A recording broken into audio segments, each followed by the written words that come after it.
So let's see, aGaham, one game up. He's spawning in the bottom right position. Yep, and his opponent from Team Fnatic is gonna go ahead and be the blue Protoss player, Ignite. Yeah, Patrick, it's gonna be up to Ignite to make something happen here, and I feel like the game that aGaham played, there were early game we weren't convinced by his play that the proxy hatch was a move that can work, but it didn't work out for him. After that, he decided not to put some aggression on for the longest time, but he made that long game work. So he proved us wrong last game, and let's see if he has something in store for us of that similarity. And maybe Ignite wants to go for a little bit of a faster game. You see a lot of deadly two-base pushes, and I feel like on this map it really lends itself well to that. Oh, aGaham going to scout with the probe once again, and you know, Ignite, he's opening with a Forge just like last game.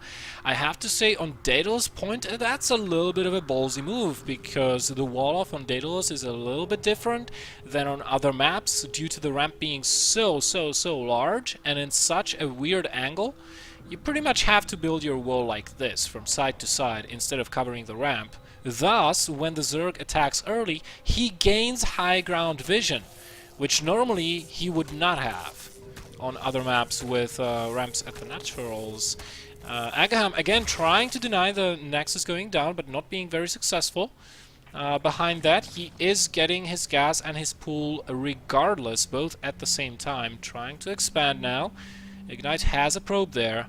Let's see how successful he is in denying this from going down. Of course, the pool is already down, so it's not going to be as detrimental as it would else be. But like you mentioned, with Fnatic, Ignite going for that Forge play and that Nexus play, it's going to be very hard to hold off any sort of link run by as well at the beginning of the game, because if he just makes 6 links on that big ramp, it's going to be a little bit awkward.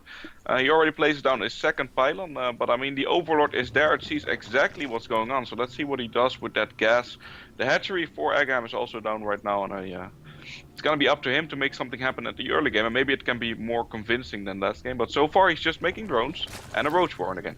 Yeah, I wonder if he goes for the same type of play. I mean, you know, versus another player, this might have worked if you do the same strategy 2 times in a row, but versus experienced players, such as no doubt Fnatic Ignite is, this can backfire, because these guys are really good at recognizing patterns, and he does see the gas, and he did return and click on the gas, so he knows how much has been mined.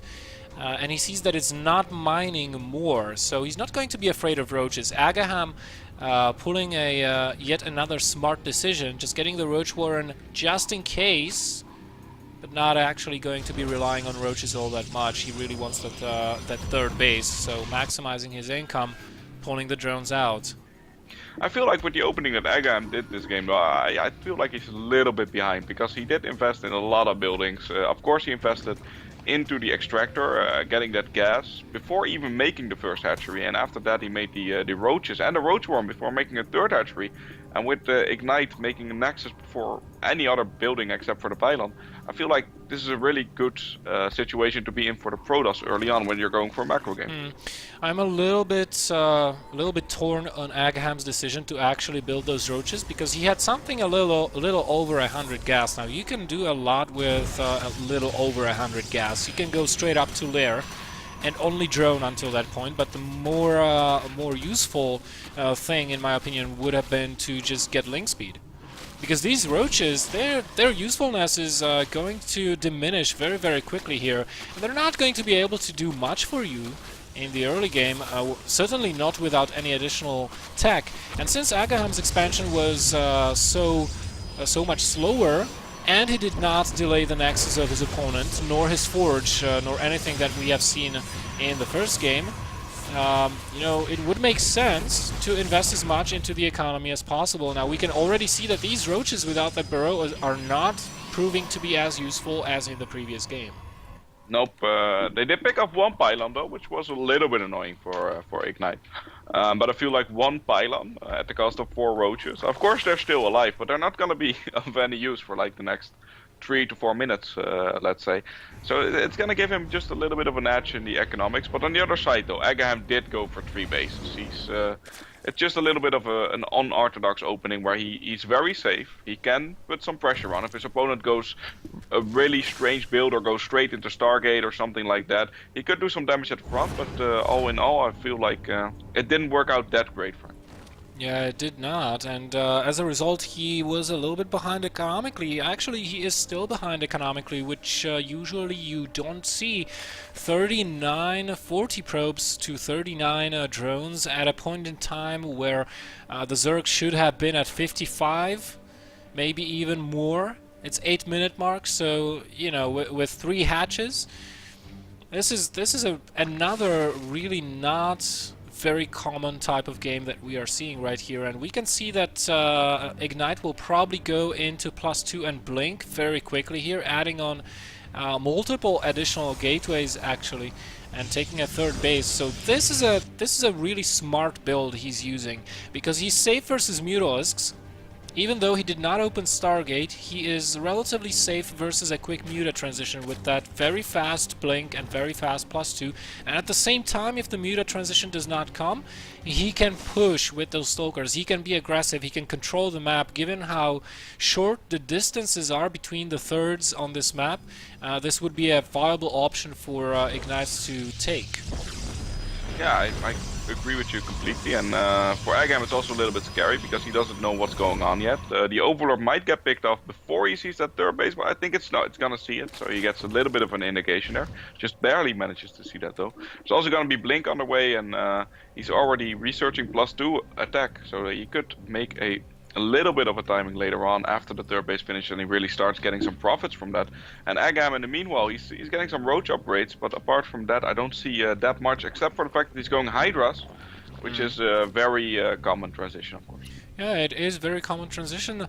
As you say, Hydralisks have a pretty darn good DPS versus ordinary Protoss armies without AoE.